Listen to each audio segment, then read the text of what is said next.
class, welcome to the online classes presented by AMM Public School। आज आपका हिंदी व्याकरण का टर्न है, तो निकालिए अपनी हिंदी व्याकरण की बुक व्याकरण संचय। सो 8th क्लास पेज नंबर 20 निकालेंगे आप। पेज नंबर 20 पर है आपका शब्द भंडार, जिसे हम इंग्लिश में ग्लोसरी कहते हैं। तो शब्द भंडार में बच्चों हम शब्दों के अलग अलग रूपों के अलग अलग प्रकार पढ़ेंगे। सबसे पहले हैं हमारे पर्यायवाची शब्द। तो पर्यायवाची शब्दों को बच्चों हम इंग्लिश में कहते हैं सिनोनियम्स। सिनोनियम्स का मतलब होता है वो वर्ड्स जिनका मीनिंग सेम होता है। जैसे कि अगर हम बात करें अंधेरे की, तो अंधेरा और अंधकार दोनों सेम वर्ड हैं, दोनों का मीनिंग एक ही है। तो ऐसे वर्ड्स को हम सिनोनियम कहते हैं और हिंदी में इन्हें हम कहते हैं पर्यायवाची शब्द। तो आज आपको हिंदी में पर्यायवाची शब्द ही लिखने हैं।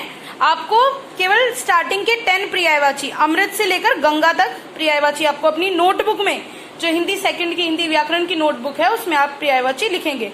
तो आपको अमृत, अग्नि, आंख, ईश्वर, कपड़ा, कमल, कृष्ण, कोयल, खग और गंगा, इन सब के पर्यायवाची लिखने हैं और केवल 2-2 शब्द पर्यायवाची के लिखने हैं। जो भी 2 आपको आसान हो लर्न करने में और जो आपको ठीक लगते हो, आप वो 2 शब्द लिखेंगे बच्चों। और नेक्स्ट हम लिखेंगे विलोम शब्द। विलोम शब्द क्या होते हैं बच्चों? विलोम शब्द होते हैं एंटोनियम्स। एंटोनियम्स मतलब जिनका मीनिंग एक दूसरे से बिल्कुल अलग हो। जैसे दिन का रात, दिन का मतलब एकदम उजाला, बिल्कुल जो सुबह होता है, और रात जो बिल्कुल अंधेरी होती है एकदम रात में।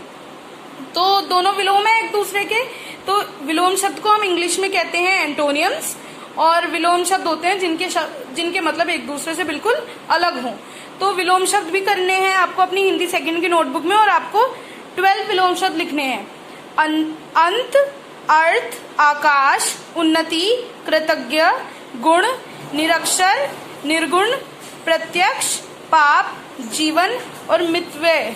आपको ये सारे वर्ड्स के विलोम शब्द अपनी नोटबुक में लिखने हैं।